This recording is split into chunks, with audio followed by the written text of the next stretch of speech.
stojím v samotnom centre mesta Dar es Salaam a toto miesto sa samozrejme svojím feelingom už nezaprie s akoukoľvek svetovou metropolou, ktorá vlastne ponúka nejaké mrakodrapy a nejaký ten pouličný život s tým, že aj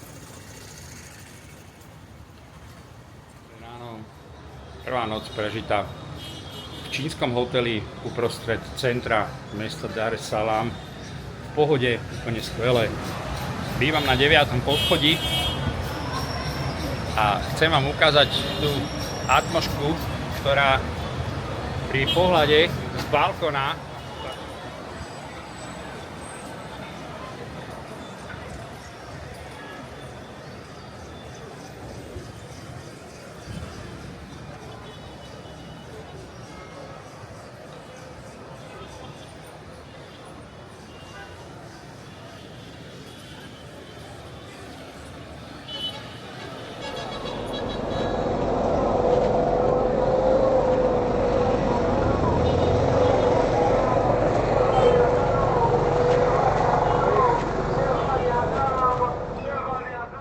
ten počet ľudí sa zhustí.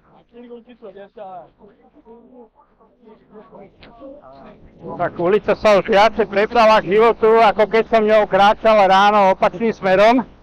Tak teraz sa pozrite na ten je normálny život v priebehu dňa.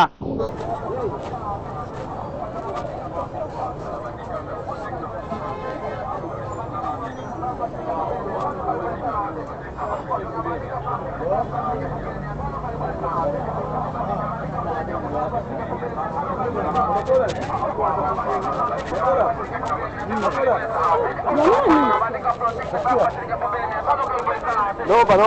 Jo. Tak. Ukážem vám príklad jednej ulice, na ktorej sa predávajú domáce spotrebiče a elektronika. Keď ste mysleli, že ste videli nákupné centrum, v ktorých sa predáva elektronika u nás a že jej tam je dosť a že to nemôže v Afrike konkurovať, tak sa chvíľočku dívajte. Tovar, ktorý sa tu ponúka, sú značky, ktoré pre Európana sú absolútne neznáme. To je prvá vec. A druhá vec, tie ceny, za ktorú sa tu tá elektronika a tie domáce spotrebiče predávajú, si Európan absolútne nevie predstaviť.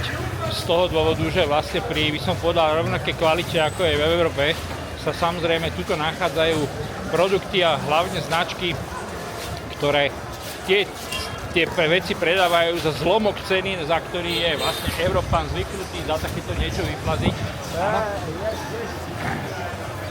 Pozrite, práve šťastný majiteľ nového 50-inčového televízora. Áno, a tuto je proste množstvo elektroniky, ktorú tu na ulici každý deň kupuje mraky ľudí. Z toho jednoduchého dôvodu, že Dar es Salaam je mesto, kde v podstate chodevajú na nákupy ľudia z celej Tanzánie.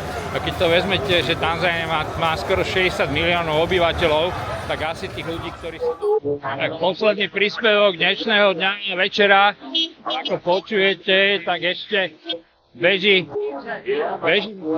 posledná večerná modlitba a na ulici už je klasický street life, ktorý je absolútne neopakovateľný s tým street foodom, ktorý sa tu vlastne nachádza každý večer.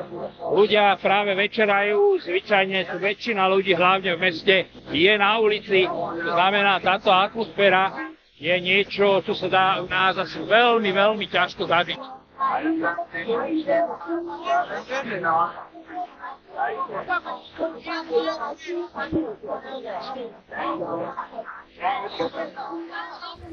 Dnes som sa vybral na také známe miesto, ku ktorému sa dá dostať po ulici, ktorá sa volá Beach Road.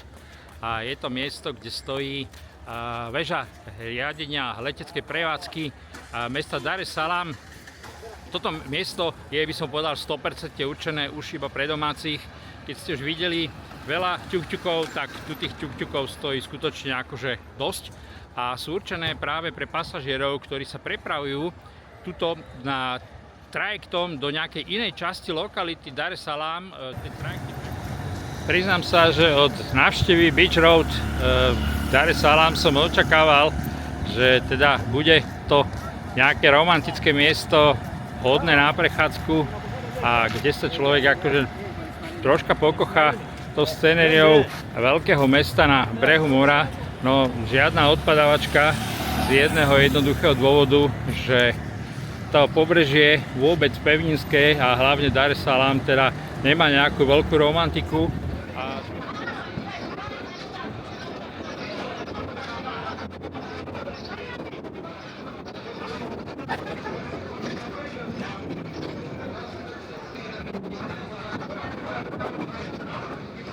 Hey Babu, Zuri.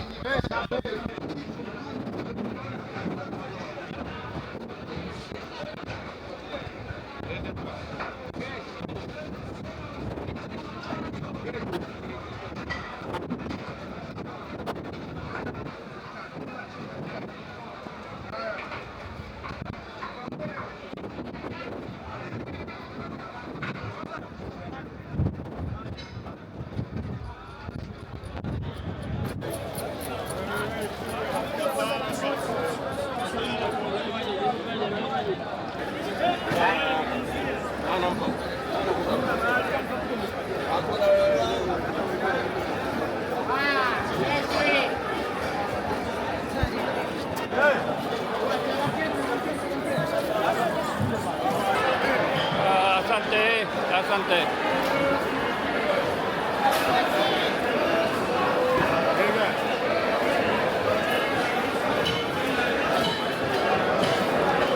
Hey Babu. Ipo. Ipo. Tutao nana. Solomon. Tutao nana badai. Puah.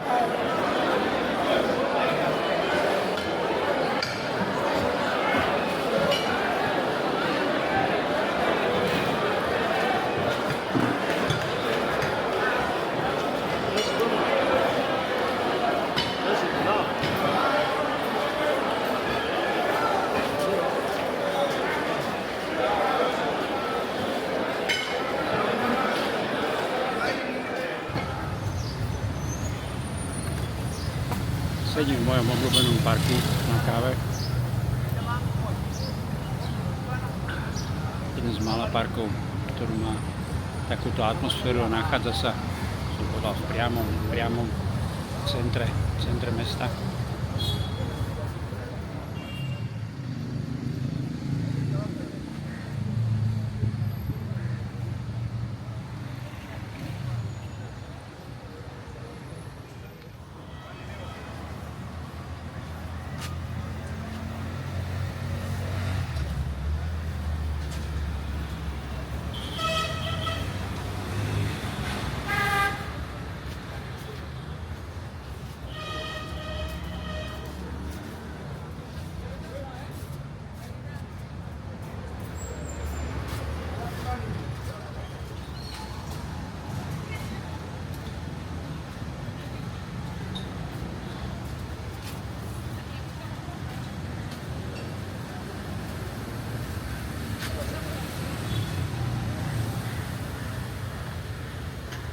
Dobré ráno.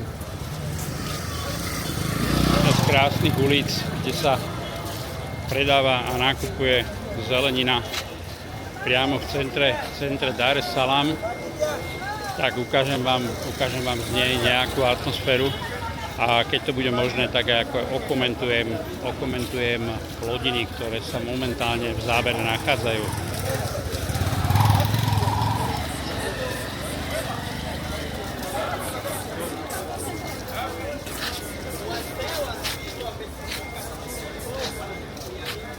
Toto tu vpravo sa nazýva kasava a je to tá iná forma zemiaku s väčším obsahom vlákniny a prechádzam takou uličkou, ktorá skutočne stojí za to. Tuto je ten typický príklad predávania vecí na hromadky. To znamená, že s obchodníkom sa nedohodnete na tom, že si kúpite 3 paradajky, ale iba to, že vám predá tú hromadku.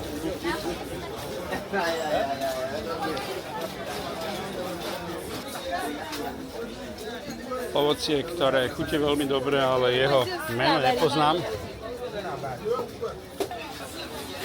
Dnes ráno je po daždi, takže dážď troška zmyl prach, ktorý sa tu včera vieril. Na druhú stranu pocitovka je tak 45 a vlhkosť vzduchu 100%. To znamená, že prechádzka takýmto niečím na vás spoľahlivo rozmočí celé tričko.